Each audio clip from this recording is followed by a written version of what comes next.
Mesdames et messieurs, merci de nous rejoindre dans ce magazine, dans ce numéro spécial FOCAC 2024. Vous vous en doutez, nous sommes à Beijing, à Pékin, capitale de la République populaire de Chine, plus précisément dans l'enceinte de l'ambassade de la République démocratique du Congo en Chine.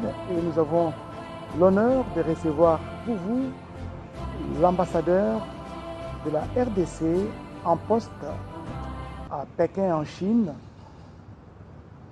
Il s'agit de François Baloumouéné, un diplomate de carrière, plusieurs fois diplomate d'abord en Espagne, en Afrique du Sud. Il a été en Inde et aux États-Unis pour atterrir aujourd'hui en Chine. On ne sait pas ce que l'avenir nous réserve. Peut-être qu'après la Chine, il pourra aller encore ailleurs parce que partout où il passe, il laisse des traces indélébiles. Monsieur l'ambassadeur, bienvenue. Merci, monsieur Oscar. Je ne suis pas seul pour vous présenter cette émission.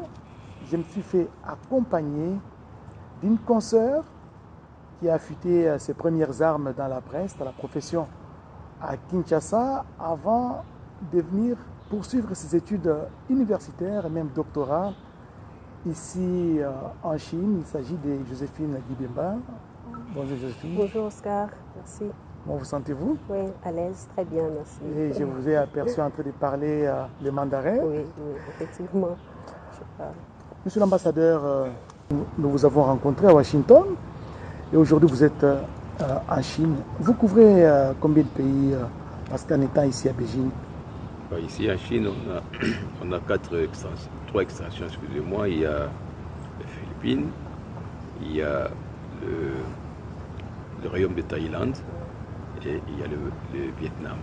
Donc ça fait 3 pays en plus en extension de juridiction.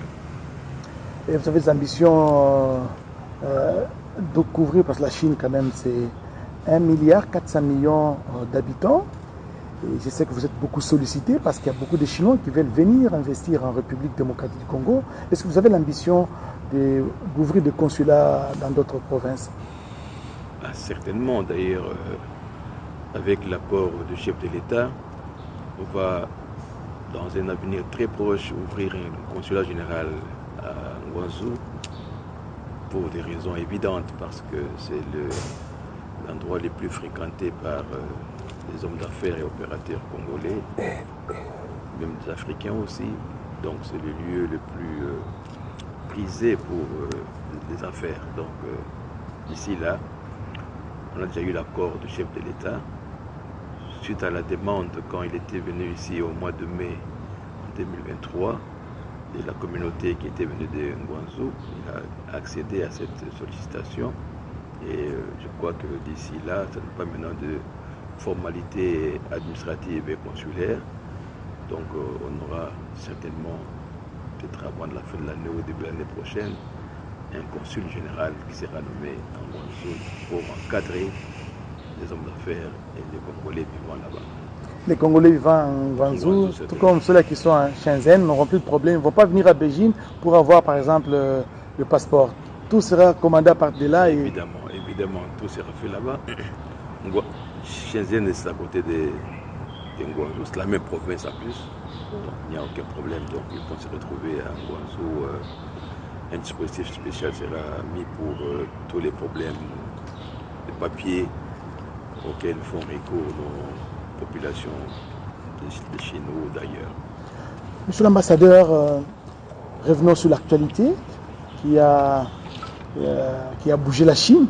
C'est les FOCAC 2024. Le président de la République démocratique du Congo, Félix Antoine Tshisekedi Tshilombo, dans sa deuxième visite d'État, après celle que vous venez d'évoquer de mai 2023, a été reçu avec pompe par son homologue chinois Xi Jinping. Cela représente quoi pour vous? Parce que c'était le premier chef d'État africain à être reçu avec beaucoup d'honneur.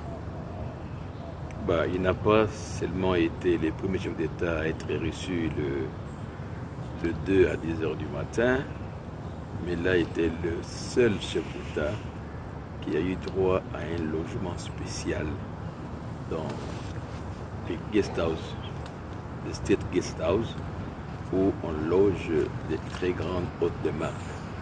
Donc ça s'appelle Yautao.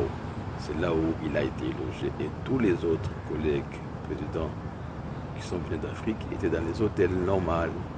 Alors que lui, il s'est retrouvé avec... Bien sûr, des hôtels VIP au rang des chefs d'État. C'est pas un hôtel. Non, pour les autres chefs d'État, bien sûr. Lui était dans des guest house, ou state guest house, avec 3 pavillons réservés à lui et à sa délégation, avec un système sécuritaire approprié à lui. Donc c'était une marque de reconnaissance et d'amitié qui les lie désormais, lui et le président Xi Jinping. Vraiment, il a été mis en exergue. Et lors du tête-à-tête, qui était le premier le lundi de septembre à 10h. Auquel d'ailleurs vous avez assisté. Évidemment. Donc il y a eu un échange très fructueux avec des promesses d'action bilatérale très importantes. Et pour terminer, le président a lancé une invitation à son homologue Xi Jinping qui a accepté avec beaucoup d'amour. Il a promis que dans la prochaine tournée qu'il fera en Afrique, la RDC sera du Nord. Joséphine Kipemba. La Chine met à la disposition de l'Afrique 50 milliards. Quels sont les secteurs prioritaires pour nous, la RDC, pour avoir cet argent?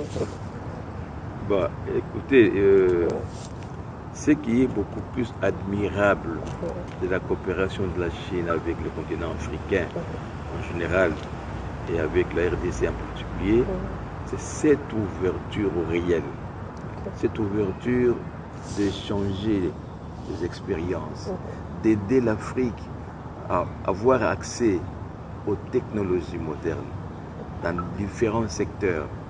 Et ce n'est pas caché. La Chine, c'est un des rares grands pays qui s'ouvre réellement et qui souhaite et qui le fait partager les progrès techniques et technologiques avec les autres. Et 50 milliards, c'est grand, c'est peu, mais ce sera au plus alerte, au plus des gens qui seront le plus près de la réalité, à présenter un peu plus tôt des études de faisabilité, de projets dans les différents secteurs, agriculture, infrastructure, enseignement, parce qu'on doit compter beaucoup, et la Chine compte beaucoup sur la formation des talents, des gens qui sont en mesure d'apporter des solutions aux problèmes des différents secteurs de leur vie. Et dans la santé, donc ça couvre tous les grands secteurs de la vie socio-économique du pays. Et le président a suivi et il va demander, il va mettre sur place un organe de suivi de la coopération RDC-Chine pour essayer de trouver des projets structurants, des projets qui entraînent d'autres secteurs dans le progrès pour avoir les financements, accès à ces 50 milliards. On n'est pas seul, mais c'est le plus alerte, c'est le plus compétitif qui vont arracher cette enveloppe-là. J'ai beaucoup aimé la phrase, hein? C'est les plus alertes, les plus compétitifs. Parce que 50 milliards, si vous divisez ça par la cinquantaine de pays dont regorge l'Afrique. On est à moins d'1 milliard par pays. Moins d'1 milliard. Moins d'1 milliard par pays. Si on divise 50 milliards par 53 pays. Donc, et là c'est la compétition qui est lancée, donc des projets structurants dont vous avez parlé, donc il faut être alerte, il faut être proactif pour arriver à capter ces montants. Revenons aux travaux. Je veux parler du Forum économique Chine-République démocratique du Congo. Nous avons vu les ministres congolais, nous avons vu les directeurs généraux des entreprises, des structures, des différents secteurs de la vie nationale présenter les opportunités d'investissement en République démocratique du Congo vis-à-vis de leurs partenaires chinois. En tout cas, c'est un rendez-vous du donner et du recevoir. qu'est-ce que la RDC, vous en tant que diplomate, attend justement de ces forums économiques en termes d'échange vis-à-vis des Chinois? Est-ce que vous pensez, c'est le deuxième volet de cette question, est-ce que vous pensez que cette campagne, cette mobilisation, cette sensibilisation sur les opportunités d'affaires en RDC va porter des fruits? En fait, les forums économiques RDC-Chine, l'idée a germé ici à l'ambassade.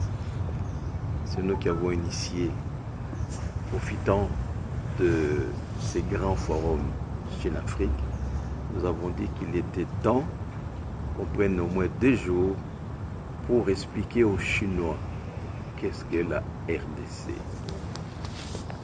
Pourquoi? C'est parce que quand vous regardez, la Chine est implantée en RDC principalement dans les mines. Et le Congo, c'est pas les mines. Vous vous rappelez que depuis son accession au pouvoir, le président Tshisekedi a lancé l'idée que les sols prennent la revanche sur le sous-sol. Donc il était question que nous mettions ensemble les Congolais et les Chinois pour montrer aux Chinois qu'il n'y a pas que les mines en RDC et qu'il y a beaucoup d'autres opportunités d'investissement et qu'il y a beaucoup d'autres secteurs qui portent sur le développement et particulièrement l'agriculture. C'est ainsi qu'on a fait recours à plusieurs ministres pour expliquer aux partenaires chinois le vrai raison d'accepter d'aller investir en RDC et toutes les facilités qu'on accorde aux investisseurs. La Chine aujourd'hui, quand on regarde les rapports des investissements étrangers directs en Afrique, nous sommes au numéro 1.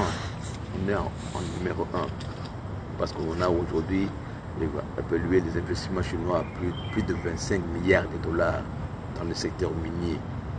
Alors c'est ainsi qu'on a dit bien, comme ils sont d'accord aussi de passer maintenant à la phase de transformation telle que le demande notre chef d'État, alors il faut maintenant voir les secteurs porteurs aussi avec un potentiel énorme qui est nos terres arables et irrigables. 80 millions de terres arables. Qui sont énormes. Il y a donc beaucoup d'espace en RDC. Qui peut porter la nourriture à travers le monde.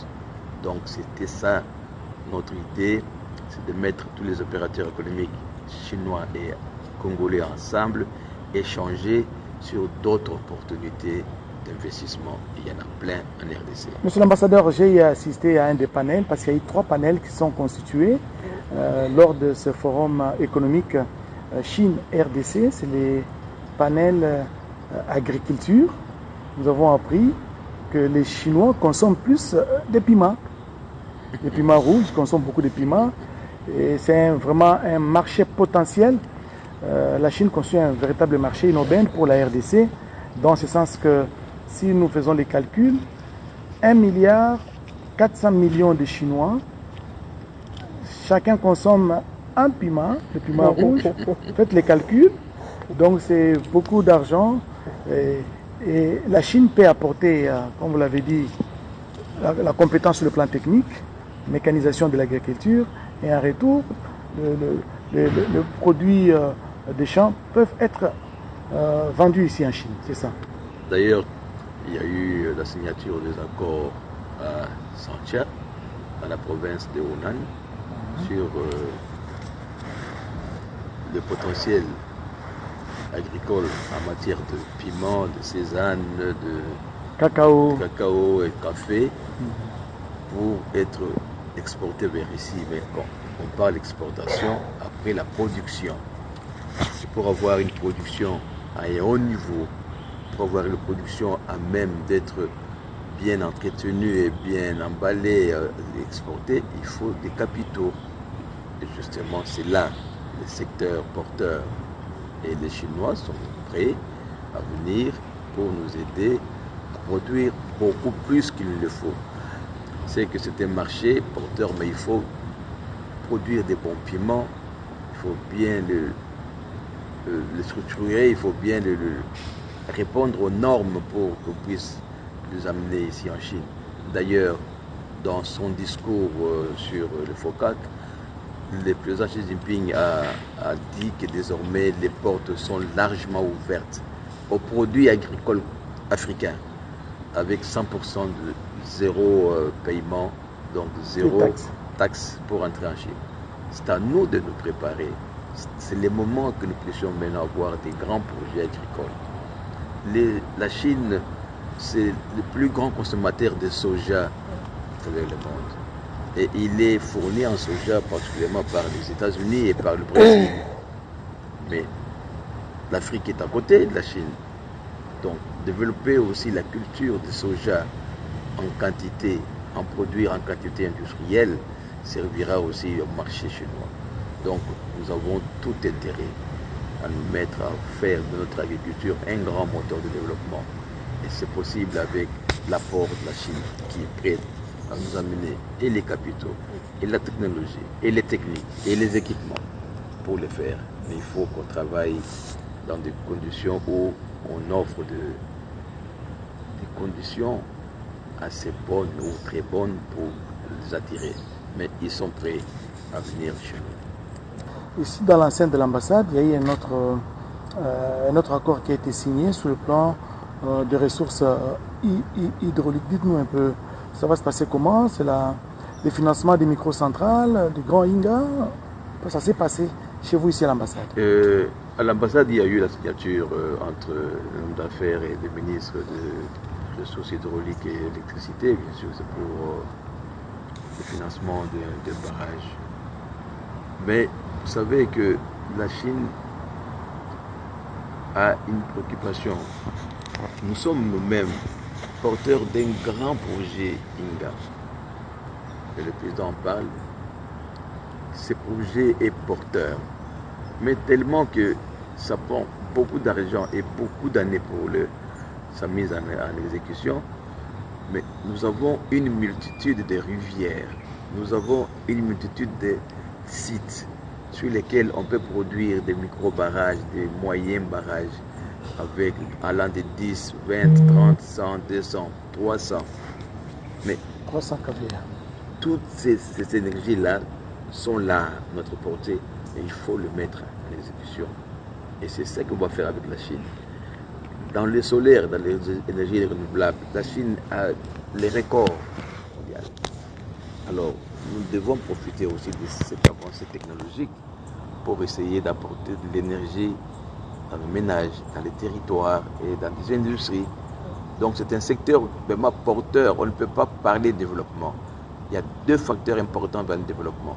C'est l'énergie et les voies de communication. Si on n'a pas ces éléments-là, on a un frein.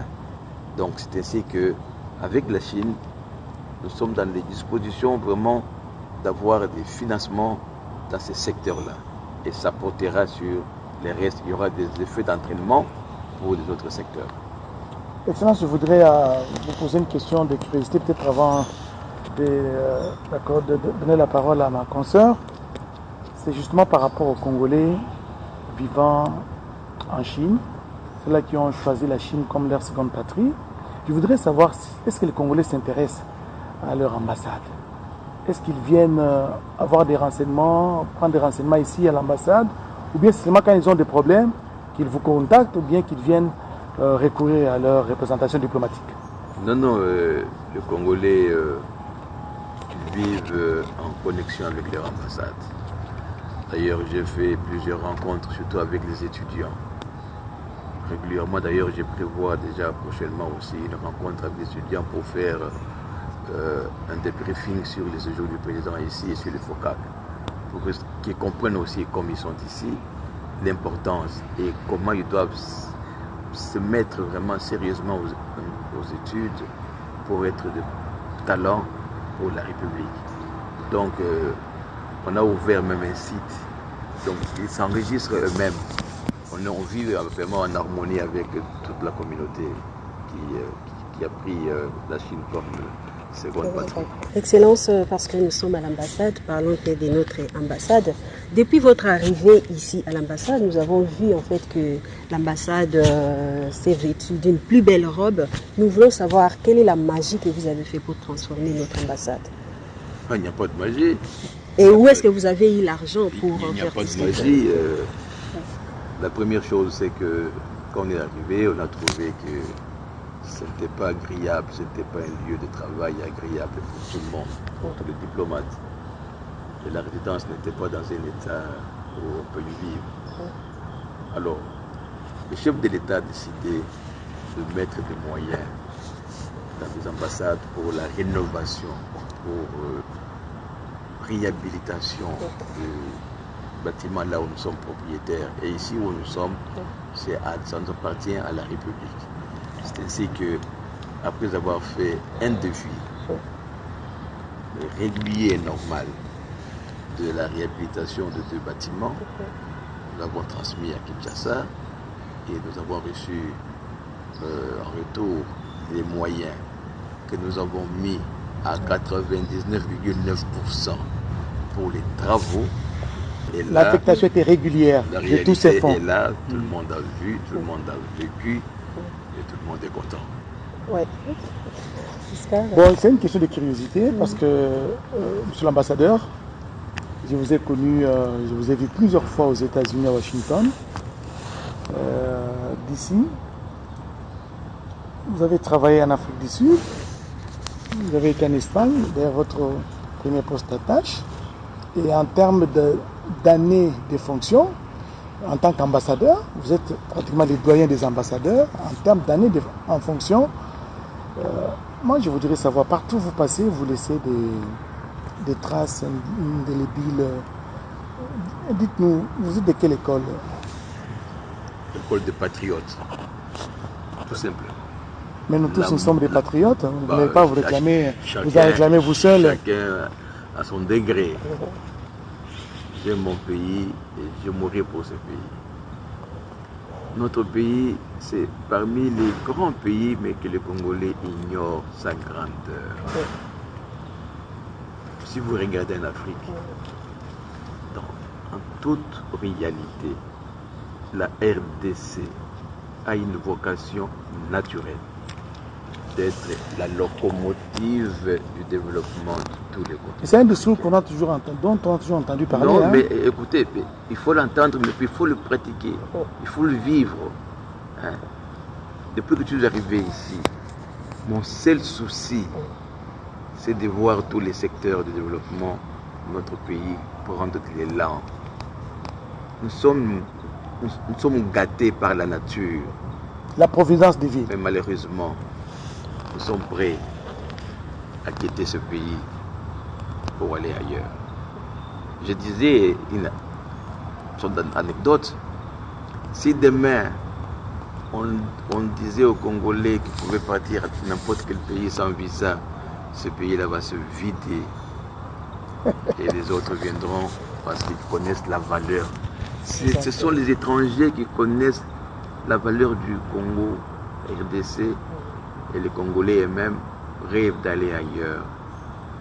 Qu'est-ce qu'on manque de ce pays-là? Mais il faut une politique pour sédentariser la population. La politique est là, mais il faut la création de l'emploi et répondre aux besoins de la population. Ma conception des choses, il faut qu'on change de système d'enseignement dans ce pays.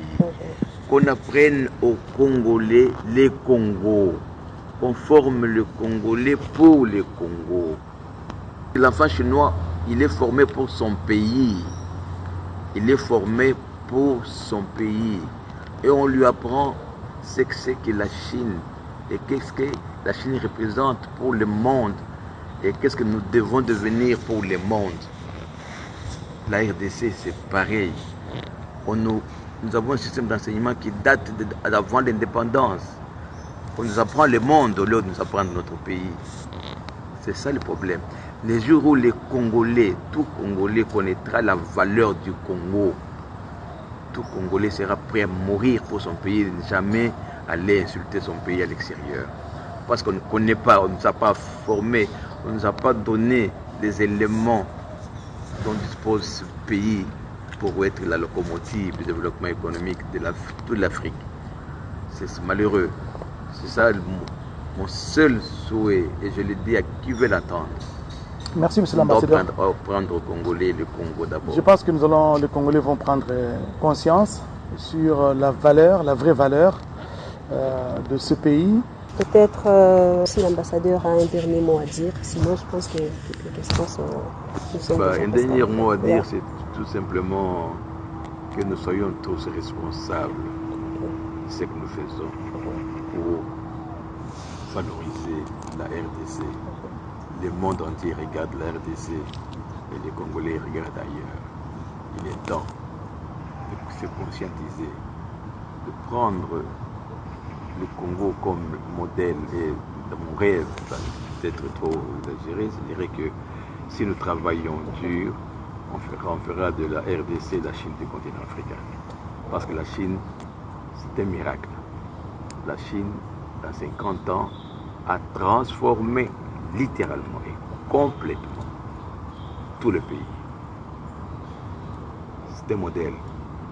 La gouvernance aussi, la stabilité politique, ça aide. En Chine, chaque 5 ans, il y a un plan quinquennal. Donc, tous les membres du gouvernement ne viennent pas au bureau avec leurs propres pensées. Ils viennent au bureau pour exécuter le plan que le parti a installé, a imposé. Donc, on ne vient pas pour dire, moi je pense, moi j'ai telle idée. On vient, on trouve le plan de travail, chacun fait ce qu'il doit faire parce qu'il y a une évaluation régulière. Et quand il y a un qui faillit, on le met dehors, on les remplace. Donc c'est ça. La vision de développement d'un pays, c'est une vision à long terme. Aujourd'hui, on nous a imposé la démocratie telle que nous avons à l'occidental. Je ne sais pas, c'est mon point de vue. Mais eux, en Occident aussi, ceux qui ont bâti des infrastructures de base, c'était des pouvoirs stables et durables avant qu'on arrive à discuter de finesse dans les choix des politiques. Mais construire les routes, construire les écoles, construire les hôpitaux, ça relève de l'organisation interne propre à chaque pays. Monsieur l'ambassadeur François Baloumouéné, nous sommes en train de terminer cette émission, si je vous comprends bien. Donc la Chine constitue un modèle économique, politique et même diplomatique pour la RDC. Mais le principe sacré de la Chine, c'est de ne pas venir nous dire « Monsieur, faites ça, ne faites pas ça ». Ils ne s'y mixent pas dans les affaires. On est quand même de pays souverains.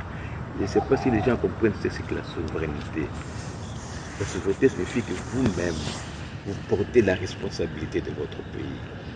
On ne doit pas venir vous dire ce que vous devez faire. Vous devez savoir ce que vous devez faire pour rendre votre pays. Donc il n'y a pas de conditionnalité dans les échanges commerciaux. C'est les gagnants-gagnants, juste les intérêts. Il n'y a aucune conditionnalité. C'est le partage, comme ils aiment bien le dire, le partage de la prospérité. Et ils sont prospères. Ils veulent partager avec l'Afrique cette prospérité. Et ça, par ailleurs. Voilà. Avant de finir, oui, merci. J'aimerais bien que l'ambassadeur puisse lancer un message particulièrement aux étudiants congolais qui sont ici. Ah, les étudiants, je les aime beaucoup. Les étudiants, ils sont dans un pays où la formation est classe. Et je peux témoigner. Ceux qui sont partis d'ici, des doctorants, qui sont devenus des professeurs, qui sont chez nous. J'ai des témoignages des recteurs de certaines universités. Ils sont parmi les meilleurs. Donc, saisissez cette occasion. Formez-vous comme on forme ici en Chine. Et devenez des talents pour rentrer chez nous. Et travailler pour aider ce pays qui a autant de problèmes. De trouver des solutions à toutes les questions qui se posent dans la société. Vraiment, ne ratez pas cette occasion. Mettez-vous au travail nuit et jour. Sortez avec de bons diplômes. Et le pays a besoin de vous. Le pays vous appartient pour demain. Soyez vraiment attentifs et studieux. Mesdames, Messieurs, c'est par ici que nous terminons ce magazine. Nous disons infiniment merci à Monsieur l'ambassadeur François Balouméné, ambassadeur de la République démocratique du Congo, en poste à Pékin en Chine. Il gère beaucoup de pays, notamment la Chine. Nous disons sincèrement merci de vous être prêtés à nos questions. Merci surtout à vous tous qui nous avez suivis. Et merci à ma consoeur Joséphine Dibemba. Merci surtout à l'équipe technique assurée de main de maître par Patrick Kachala, le réalisateur, attitré, ainsi que Olivier Makiese qui était l'homme à tout faire derrière la caméra. À la prochaine.